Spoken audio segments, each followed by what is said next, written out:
Bersamaan dengan itu, dari luar sekolah terlihat seorang pria dengan mobilnya, sebut saja namanya Belmont. Lalu ketika dirinya berada di kantor, seorang guru dari sekolah pemerintahan datang untuk memasukkan 12 siswanya yang cerdas agar dapat bergabung di sekolah Belmont.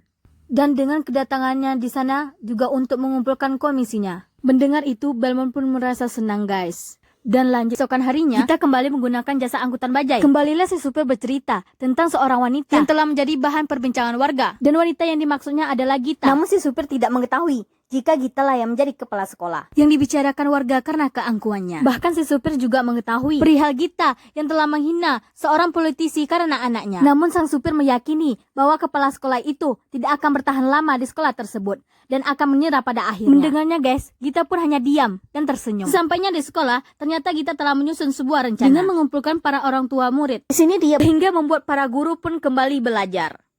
Di sisi lain, seorang politisi yang merasa terhina oleh Gita mencari cara agar Gita dikeluarkan dari sekolah tersebut. Namun guys, hal itu tidak bisa dilakukan karena hal itu akan menjadi bumerang baginya. Lalu kembali ke sekolah guys. Di sini wakil Kepsi yang merasa terganggu atas kehadiran Gita. Dia pun juga berupaya untuk menjatuhkan Gita. Namun ternyata guys, Gita yang terlebih dahulu menangguhkan dirinya. Mendengar tersebut harus dibuang. Dengan begitu, Gita mengatakan jika dia akan meminta 82 siswa tersebut kembali sekolah luluskan. Kemudian dia melontarkan kalimat saktinya, yaitu, mengapa orang-orang membutuhkan dokter untuk kesehatan? Dan jika guru hanya mendapat mengajar pada siswa yang cerdas, maka jangan pernah menyebut dirinya sebagai seorang guru. Dan begitu, Gita pun mengumpulkan para siswa yang telah diberhentikan dari sekolah guys. Dan pun berbalik, di mana Gita dapat membuat mereka menjadi sangat ketakutan. Mereka tidak tahu guys, bahwa Gita adalah titisan Esmeralda yang melawan musuhnya seorang diri. Hehehe.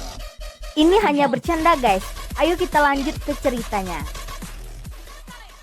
Dan mendengar para preman telah kalah, politik namun diberikan kepada para pegawai dan guru tidak sebanding dengan anggaran yang ada, sehingga membuat kualitas pendidikan menjadi sangat buruk. Dengan begitu Gita pun bertanya, akankah mereka melakukan protes akan hal itu? Kemudian kepada seorang politisi yang juga menjunjung tinggi kastanya, Gita pun langsung menyerangnya dengan berbagai perkataan yang ceritanya nih, ketika di rumah. Setelah itu, dia pun bergegas menuju ke sekolah, di mana pada hari itu adalah hari libur. Namun sesampainya di sekolah, dia mendapati Susela yang juga ada di sana, dan ternyata itu adalah hari di mana ia telah pensiun dan kembali aktif. Setelahnya guys, mereka pun berbincang. Di sini Susela menceritakan tentang hidupnya, bahkan ia bercerita jika dirinya memiliki seorang putra yang usianya sama dengan Gita. Di mana pada saat itu, putranya ingin memulai pekerjaannya sebagai seorang kepala sekolah di sana. Dia malah mendapati bencana hingga membuatnya meninggal dunia. Dan ternyata guys, dia pun mengetahui detail tentang Katir.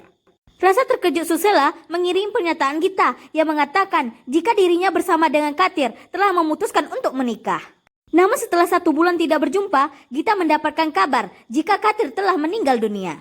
Yang padahal mereka berdua telah menyusun sebuah rencana untuk mengelola sekolah tersebut setelah menikah nanti. Namun kini, Gita melakukannya seorang diri. Susela pun membenarkan akan hal itu. Jika pada saat itu, Katir telah berkata jika dirinya akan membawa seorang gadis yang seperti ratu. Namun guys, langsung menahan Gita dan dibawa ke kantor polisi.